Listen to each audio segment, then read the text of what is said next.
I have the great pleasure to introduce you Professor Yugi Pandey, last name Pandey. He will talk to us about Euclidean proof in linear geometry. Thank you.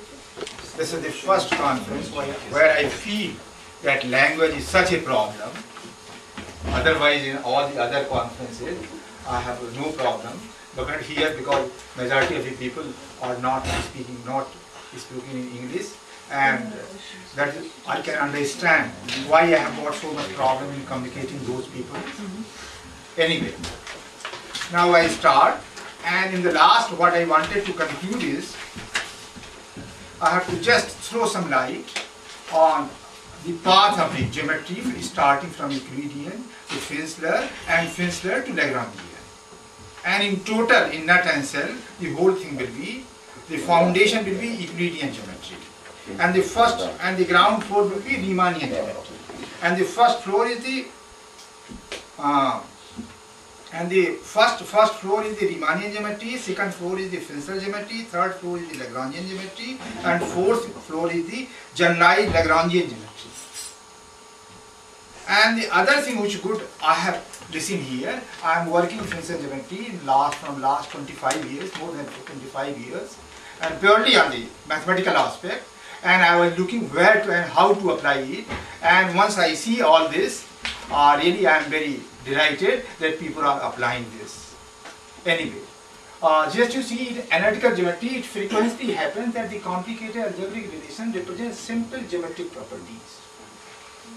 In some of these cases, while the algebraic relations are not easily expressed in word, use of geometrical language on the contrary make it possible to express the expression in geometrical relationship clearly. That is why we people use geometry. Concisely and intuitively, further geometrical relationships are often easier to discover than our corresponding analytical property, so that the geometrical terminology offers not only an illuminating means of exposition, but also a powerful instrument of research. We can therefore anticipate that in various questions of analysis, it will be advantageous to adopt terms taken over from geometry.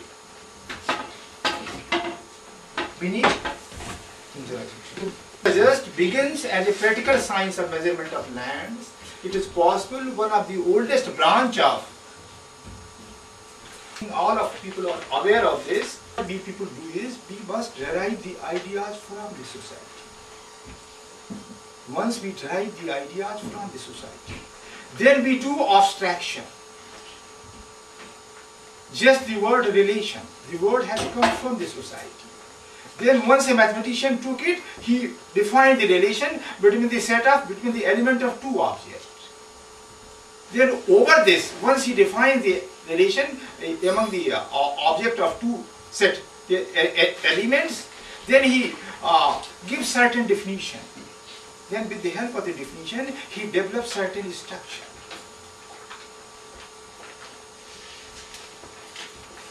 He started a certain unified concept and a proved axiom, and he gave a number of definitions. On the basis of these axioms and definition, he deduced a chain of theorem and thus created the science of geometry called Euclidean geometry. Two of the axioms are in somewhere modified form, or because these axioms in different books have been written in different statements. But the two of the axioms which were in most controversy, not more than one point, can be common to two straight lines. One thing more I wanted to point out here, because many people who doesn't belong to the realm of mathematics, they people wanted to have a picture of the things. They people wanted to have a picture of the things. But the difficulty is that in case that particular thing cannot be embedded in a three-dimensional space in which we are living, we cannot have a picture. For example, in case we have got two mutually perpendicular axes, we can draw mutually perpendicular axes on the plane. But in case we have to draw three mutually perpendicular axes, we can draw its projection on the plane. We can just imagine in our brain, this is the x-axis, this is the y-axis, this is the z-axis. But in case we wanted to have a picture of more than 3 dimensions, for example, suppose we wanted to have a picture of 4 mutually perpendicular axes, we cannot have in our plane. Actually, there is no limitation to us. This is our limit, because since we are 3-dimensional living being, we cannot have a picture of more than 3 dimensions. We can have a projection of it.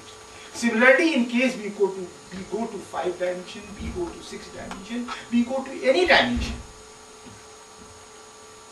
This is the one thing. And second thing is that once the question is, what is the use of studying a 4 dimension or a 5 dimension or a 6 dimension?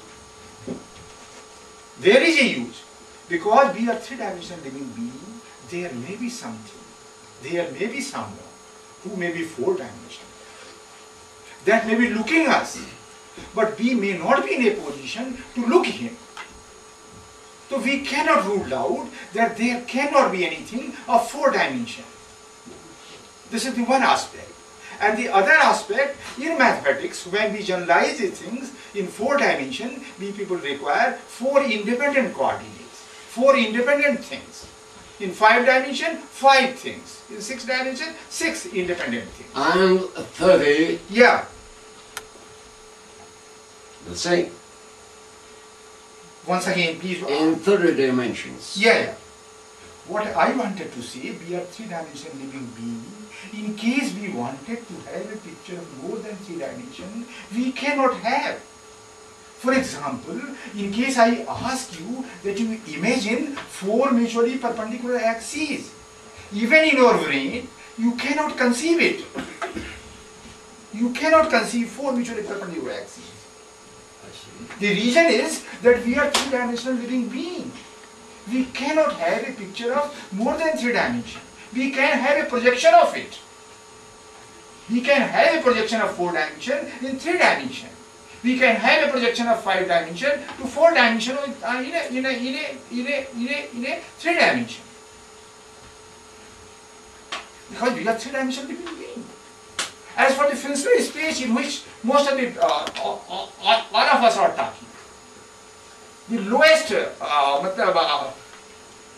dimension, 2-dimensional Finsbury space, can be embedded in at least 4-dimensional Riemannian space.